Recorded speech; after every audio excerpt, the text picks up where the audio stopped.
10টা টাকা নিলাম, কানে কথা যায় না নাকি? শুনেছি। কেন নিলাম শুধবে না?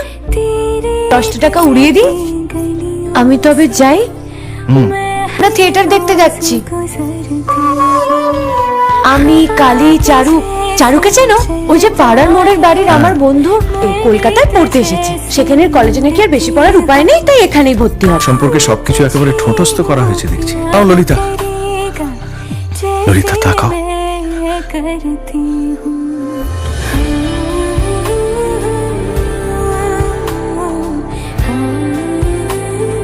তাকাও আমার দিকে।